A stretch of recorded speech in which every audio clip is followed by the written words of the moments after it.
अधिकार देता है, जो संविधान भारत को एकजुट रखता है, जो उस संविधान में हम भारतीय जनता पार्टी के द्वारा आक्रमण होने नहीं देंगे।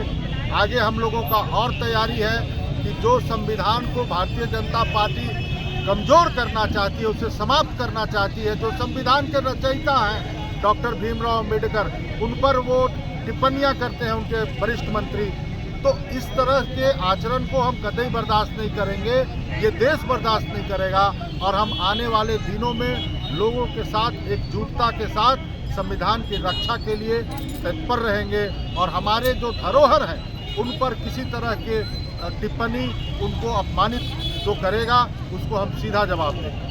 संविधान के खिलाफ है, संविधान के निर्माता के खिलाफ है, दलित के खिलाफ है, दबे कुचले लोगों के खिलाफ है। हमारे नेता, हमारी पार्टी ये हमेशा कहती आ रही है। अमित शाह को सोचना चाहिए कि अगर संविधान ना होता तो वो गृह मंत्री नहीं होता, अगर संविधान नहीं होता तो भारतीय जनता पार्टी की केंद्र में सरकार नहीं होती। अब इस तरह की भाषा का इस्तेमाल एक ऐसे नेता के लिए करना, एक ऐसे व्यक्ति के लिए करना जिसने संविधान की रचना की हो, जिसने संविधान बनाया हो, ये कहीं से भी उचित नहीं है। इस तरह की भाषा बर्दाश्त नहीं की जाएगी। ये अभी सिर्फ ये तो झांकी है, अभी और बाकी है। अगर इस तरह की बात करेंगे तो उनको जवाब मिलेगा और इसी तरह का जवाब मिलेगा। उनको समझना चाहिए कि एक ऐसे व्यक्ति के लिए इस तरह की भाषा का प्रयोग ना करें। से भारत के गृह मंत्री ने संविधान निर्माता बाबा साहेब अम्बेडकर के ऊपर में मर्यादित टिप्पणी की है, उनके सम्मान को ठेस पहुंचाया है। संविधान निर्माता को जिस प्रकार से विवादित बयान दिया है गृह मंत्री ने, उससे पूरा देश आहत है। सदन के अंदर हमारे नेता राहुल गांधी जी ने बल्कि और पूरे देश ने देखा कि उन्होंने किस तरह का वक्तव्य दिया है।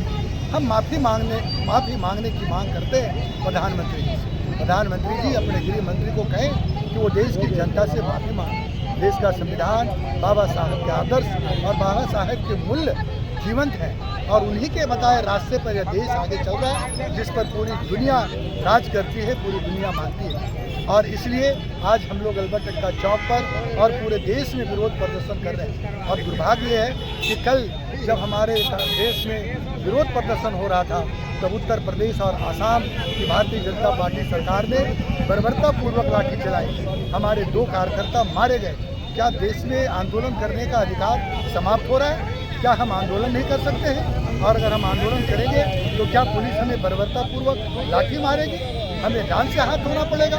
और सदन में दिल्ली के अंदर भी लोगों ने देखा कि किस तरह से वहाँ की पुलिस जो है वो हमारे नेताओं के ऊपर में लाठियाँ चला रही हैं, उन्हें धक्का मुक्की कर रही है।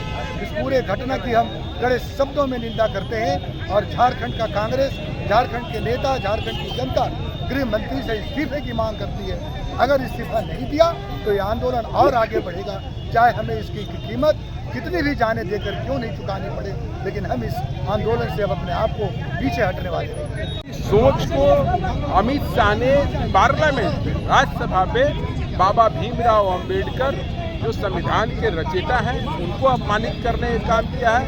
और जिस समाज से वो आते हैं, देश दलित समाज से, उसको अपमानित करने का काम किया। पूरे हिंदुस्तान की जनता जो संविधान पर विश्वास करती है, संविधान से देश चलता है, पूरे देश की जनता को उन्होंने अपमानित करने का काम किया है।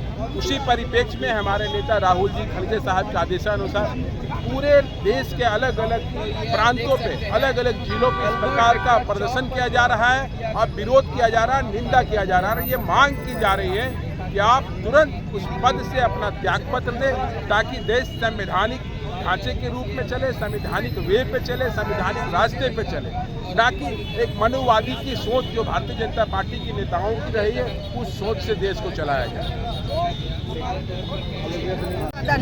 और एक घटिया मानसिकता ये रखते हैं बाबा साहेब के प्रति, देश के दलितों के प्रति, देश के आदिवासियों के प्रति, ये शर्मनीय है। उनको अपना नैतिक इस्तीफा दे देना चाहिए, क्योंकि ये बहुत ही गलत बात उन्होंने कहा है कि भगवान मिल जाता। क्या आपने भगवान देखा है? आप किस हैसियत से बोलते हैं कि भगवान मिल जाता? हम दलितों के लिए बाबा साहेब ही भगवान है और हम उनको भगवान मानते हैं। आपके बोलने से आपको शर्म करना चाहिए, चूड़ी पहन लेना चाहिए अपने हाथों में।